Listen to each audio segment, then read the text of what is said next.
So you are probably wondering how it is that Halo Reach ruined the entire Halo franchise. I will break it down for you. Right now, we are looking at a shot from a Halo tournament. This is in Halo Reach.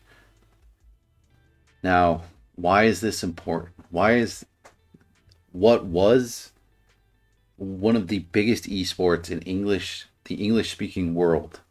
Why is this important to the overall game? It's actually very important. You just haven't realized it yet. So, for so many players, when they watched a Halo 3 tournament, they had played the game competitively online, right? And the game lended itself to playing competitively online because it had like 10 ranked playlists. The rankings were 1 to 50, or there might have been a 0, I forget. But the max was 50, right? If you got to rank 50, then you were playing the best of the best players in that playlist. Occasionally, you get somebody who cheat and got their rank and they were about to lose it immediately, but that was a rare thing. But having that 50 gave you bragging rights in a big bad way. People cared about this. You could talk about this at school or with your coworkers. Plenty of plenty of which you probably played Halo 3 with online. It actually meant something, and it meant something to a lot of people. And really pushing yourself competitively and getting to a high level allows you to watch these games as esports and really kind of get into them, right? Before going on. And when you watch them as an esport, you can kind of start to get into the mind of the player, see what they're going for, why they made this decision. You can learn things from them. Think about what you would do and think about what you're going to do next time, right? Because you've played on this map. Now think about where this player is right now. He's on his team's tower, they called it, is this structure. So he can see down here where the overshield would spawn if it was a non-MLG playlist, non-tournament playlist. He can see this entryway, Off in the previous Team and he can Slayer series. see the enemy team's tower. The map is basically symmetrical. This is the pit. He can see the Now we center of got the map. Sniper in the. He can see his side of the map. He pretty much has nearly 50% of the map covered. This is a this map is for 4v4. Really fun.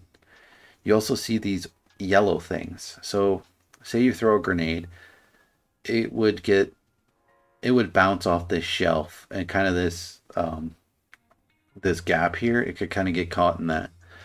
But there was very few of these in Halo 3, those kinds of things that would affect your grenades. So you kind of learned to play around them, right? And they were very glaringly obvious. As you can tell, they're literally bright yellow on this map. So when you're playing the game, you kind of learn to adjust to them, whereas in Halo Reach, you have those textures everywhere.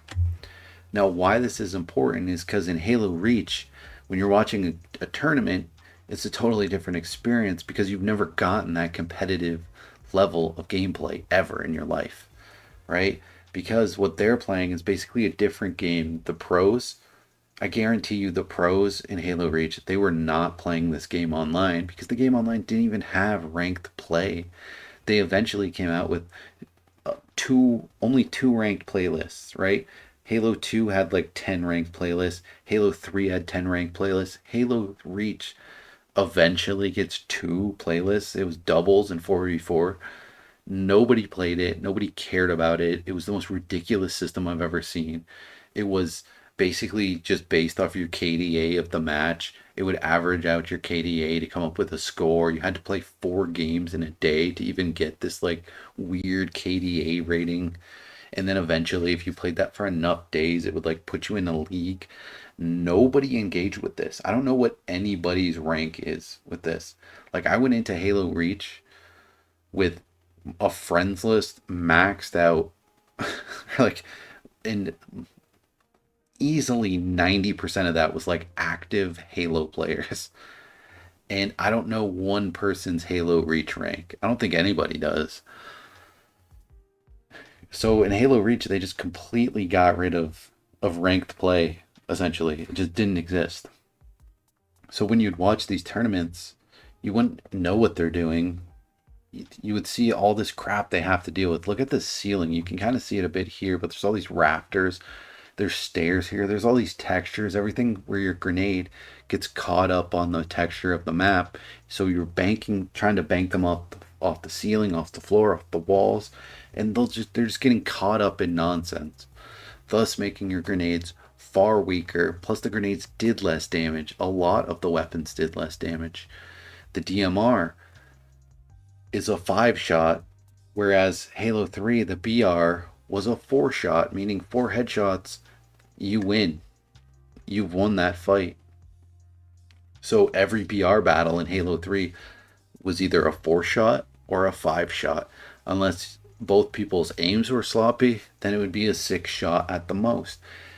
Halo Reach, you get in a DMR battle, it was a 5 shot minimum, 5 headshots. You're never going to get those 5 headshots because of what I'm about to talk to you about. So you see right in front of you what is called a bloom. So he just fired his gun and the reticle got much larger. Now it will shrink back down to size. As seen there, it's shrinking down to size. He switched weapons, but basically the reticle shrinks down to this. The problem is that it's more than just that. They eventually made it so the reticle stopped doing that because it was just annoying. But a lot of people who are into Halo had played the previous games and they know where their reticle is at. They don't even need it to be there. So, and especially when it's only like slightly larger, you know what shape it's about to be. Like you can still kind of use it, right? Even as it's like expanded out, you can still use it. But technically it doesn't even need to be there. And you'll know where your shot should be going. But it wasn't just that visual representation of aiming, right? So say your your weapon was bloomed. Say you were to fire right now, the shot could go here, or to the right, or to the top. It would literally reduce the accuracy of your weapon, right? So that alone, plus the DMR had a slower firing rate baseline to begin with. So these DMR battles are anywhere from a 5 shot or a 6 shot. That would be the extreme minority. That'd be like maybe 5% of the time that it would be a 5 shot or a 6 shot. 90% of the time, it's like a 7 shot, an 8 shot, a 9 shot battle. Not only that, the maps are way bigger. Like I pointed out with the map The Pit in Halo 3, these maps in Reach, some of them in particular, my goodness, they are like 2, 3, 4 times what they should be, right? Like a map like The Pit in Halo 3, this would be a team doubles map in Halo Reach. And a big team battle map in Halo 3 would be a 4v4 map in Halo Reach.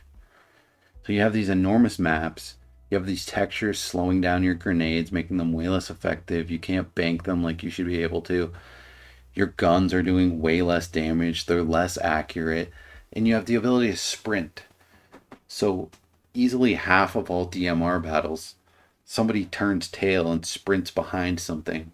And then it sometimes would turn into this crazy race, this chase, this cat and mouse where both people are sprinting, one person's trying to catch up to the other.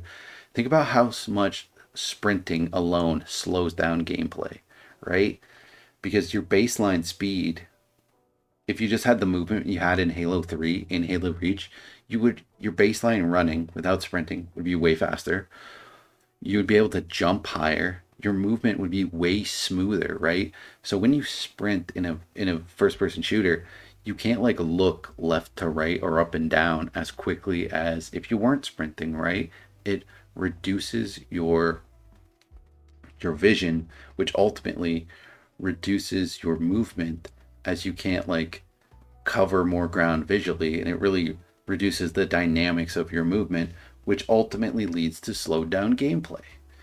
So these pros doing their lands, they're not playing matchmaking online. They're they're playing an entirely different game, so you can't connect with it when you watch it. That's why no one cared about these Halo Reach tournaments by the time Halo 4 was about to come out, compared to when Halo Reach was about to come out. Halo Reach's like first 2 years, it was still a popular esport, but the fan base cared less and less and couldn't connect with it when they watched it because they're like, I haven't even really played this game. I don't know what's going on here because I don't get to play this game competitively because they won't give me that. They took that away from the Halo franchise. Yes, Halo Reach has really cool co op campaign stuff, it has really cool single player campaign, but the multiplayer is an awful, awful experience. The maps are enormous. The weapons are weaker. The game, thus making the gameplay way, way extremely slower. And that, my friends, is how Halo Reach ruined the Halo franchise. They have never re implemented ranked into any Halo game. If they re implemented it in Halo 4 would have revitalized the franchise, right? Because Halo 4, they fixed some of Reach's mistakes. They made the maps smaller for like 2v2 and 4v4 to something a lot more reasonable. They they didn't get rid of sprint. They absolutely needed to get rid of sprint, and they needed to implement ranked playlists to make give people a reason to care about playing the game. Another thing Halo 4 did is they made the weapons powerful again. Like they gave you the BR, and I'm pretty sure you could four shot, and they tried to avoid over texturizing the map so grenades would actually be effective again. So yeah, I hope more people can open their eyes to this reality and really think back and really think about why your rank in Halo 3 mattered. It didn't even matter in Halo 2. Not enough people played Halo 2 for them to really connect to that rank mattering. A lot of people know that the ranking system was a lot more harsh than Halo 3, and that in a lot of ways having a high rank in Halo 2 is more impressive than having a max rank in Halo 3, but they can't exactly personally connect with it because they just didn't play it. Xbox Live just wasn't as big as it was with Halo 3. So think about why. Think about the implications of your rank in Halo 3 actually being bragging rights and actually meaning something to yourself and other people, and just not having that in any Halo game since then. A lot of people overlook it. A lot of people overlook how obnoxiously enormous the maps are in Halo Reach and how that genuinely affects the quality of the game because millions of people bought this game, Halo Reach, for the online multiplayer experience, and they were hoping for a competitive environment, and they never got it. They were promised it and never got it.